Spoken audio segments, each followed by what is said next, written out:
انسان کتنی تعریفیں کرتا ہے. کہتے ہیں حسان ابن ثابت وَأَحْسَنَ مِنْكَ لَمْ تَرَ قَطُّ عَيْنِي وَأَجْمَلَ مِنْكَ لَمْ تَلِدِ النِّسَاءُ کہ اتنا حسین بچہ تو میری نگاہوں نے دیکھا ہی نہیں ہے. وَأَحْسَنَ مِنْكَ لَمْ تَرَ قَطُّ عَيْنِي کہ میری آنکھ نے کبھی تجھ سے زیادہ حسین چہرے کا دیدار نہیں کیا, تجھ سے زیادہ حسین, تجھ سے زیادہ خوبصورت, تجھ سے زیادہ حسن و جمال کا مالک, تجھ سے زیادہ حسن و کردار کا مالک میری نگاہوں نے کبھی دیدار نہیں کیا. وَأَحْسَنَ مِنْكَ لَمْ تَرَ قَطُّ عَيْنِي وَأَجْمَلَ مِنْكَ لَمْ تَلِدِ النِّسَاءُ تجھ جیسا جمال والا کسی کی ماں کی کوکھ نے جنا ہی نہیں ہے, تجھ جیسا جمال والا کسی کی ماں کی کوکھ نے جنا ہی نہیں ہے. وَأَجْمَلَ مِنْكَ لَمْ تَلِدِ النِّسَاءُ خُلِقْتَ مُبَرَّأً مِنْ كُلِّ عَيْبٍ ہر عیب سے پاک, ہر عیب سے پاک, ہر عیب سے پاک. یوں تو اللہ بے عیب اور بے عیب ہے, لیکن اپنے محبوب کو اور تمام انبیاء کو اللہ تعالیٰ گناہوں سے معصوم بناتے ہیں. کسی پیغمبر میں عداوت نہیں ہوتی, کسی پیغمبر میں بخل نہیں پایا جاتا, کسی پیغمبر میں کبر نہیں پایا جاتا, کسی پیغمبر میں گناہوں کا سایہ بھی نہیں پایا جاتا. اللہ نے تو آپ کو خلقت مبرأ من کل عیب ہر عیب سے پاک بنایا ہے. کأنک قد خلقت کما تشاء ایسا لگتا ہے کہ آپ کی چاہت کے مطابق اللہ تعالیٰ نے آپ کو بنایا. کیا آپ کی آنکھیں ہیں, کیا آپ کا چہرہ ہے, کیا آپ کی زلفیں, کیا آپ کا سینہ ہے, کیا آپ کا بازو ہے, کیا آپ کا حسن و جمال ہے, کیا حضور کا قد ہے. حضور کا قد میانہ تھا, نہ حضور کو کوئی پستہ قد کہہ سکتا ہے, نہ حضور کو کوئی لمبا آدمی کہہ سکتا ہے. بالکل شاندار مزین کیا, اور حضور پاک علیہ السلام کو اللہ تعالیٰ نے اس طرح سے خوبصورتی عطا فرمائی کہ وَأَحْسَنَ مِنْكَ لَمْ تَرَ قَطُّ عَيْنِي وَأَجْمَلَ مِنْكَ لَمْ تَلِدِ النِّسَاءُ خُلِقْتَ مُبَرَّأً مِنْ كُلِّ عَيْبٍ كَأَنَّكَ قَدْ خُلِقْتُ كَمَا تَشَاءُ. حضور پاک علیہ السلام کی شاعر تعریف کرتا ہے. شاعر کیا تعریف کرے گا, شاعر اور ہم تم کیا حضور کی تعریف کرو گے.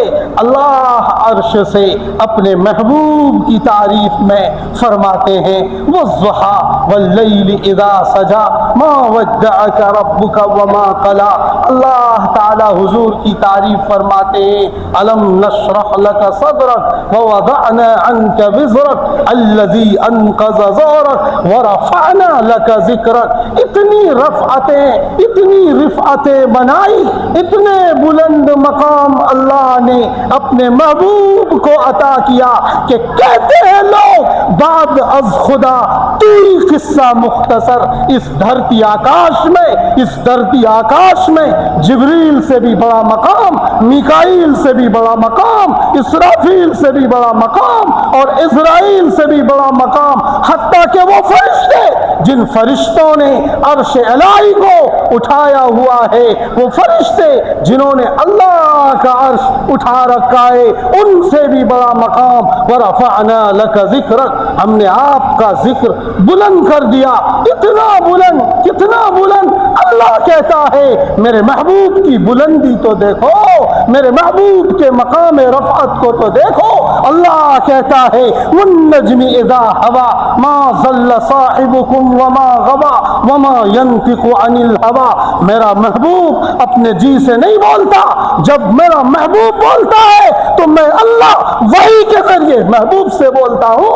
میرا اللہ کہتا ہے کہ میں اللہ میرے محبوب کے ذریعے وحی سے بولتا سماؤ، میرا بل میرا محبوب اپنے من سے کچھ نہیں بولتا. وما ينطق عن الهوى ان هو الا وحي يوحى علمه شديد القوى ذو مرة فاستوى وهو بالافق الاعلى ثم دنا فتدلى فكان قاب قوسين او ادنى. محبوب کی رفعت تو دیکھو جب حضور کو معراج کے سفر پر جبریل امین سدرۃ المنتہا پر لے گئے. کیا بات ہے. مکے سے اٹھایا حضور کو بیت المقدس لے گئے، اور بیت المقدس سے جو آسمان کا سفر ہوا، پہلا، دوسرا، تیسرا، چوتھا، پانچواں، چھٹا، ساتواں، اور اس سے آگے سدرۃ المنتہا. سدرۃ المنتہا جانتے ہیں کیا ہے؟ وہ ایک بارڈر ہے. وہ کیا ہے؟ وہ ایک بارڈر ہے. سدرۃ المنتہا، وہ منتہا کہتے ہیں بالکل آخر کو، اینڈ کو، اور سدرتن کے معنی ہے بیری کا درخت.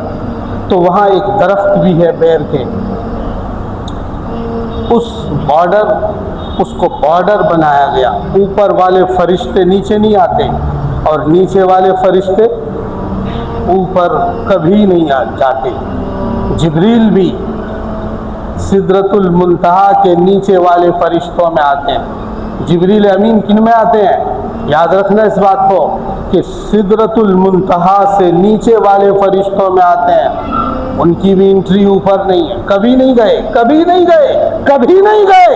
پوری کائنات کے ہزاروں لاکھوں سالوں کی تاریخ میں کبھی جبریل نے سدرۃ المنتہا سے اوپر جانے کی کوشش نہیں کی. وہ خود کہتے ہیں میرے بس کا نہیں ہے. بس کا ہوتا تو میں بھی اوپر جاتا. میرے اور اللہ کے درمیان نور کے پردے حائل ہیں. اگر میں اوپر گیا تو میرے یہ بازو جل جائیں گے، میری طاقت ختم ہو جائے گی. یہ جبریل امین کا کہنا ہے، اس لیے اوپر نہیں جا سکتے. وہ اوپر کبھی نہیں گئے. وہاں سدرۃ المنتہا پر حضور نے کہا کہ آگے چلو. آگے جبریل نے کہا آپ آگے جائے. آپ بھی چلیے. آپ تو ساتوں آسمان لے آئے اور سدرۃ المنتہا تک لے آئے. اب آگے تو محبوب ہی جا سکتا ہے.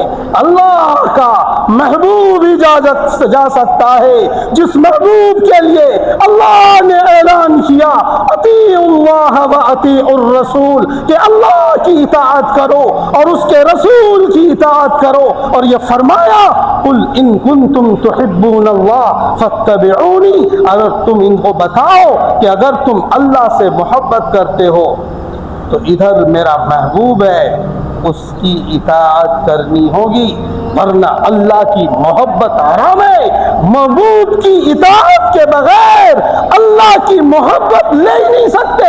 اللہ کی محبت محبوب کی اطاعت میں رکھی گئی ہے. قل ان کنتم، سارے عرب عجم کو بتا دو کہ اللہ کی اطاعت چاہیے تو پہلے محبوب کی، اللہ کی محبت چاہیے تو پہلے محبوب کی اطاعت کرنی ہوگی.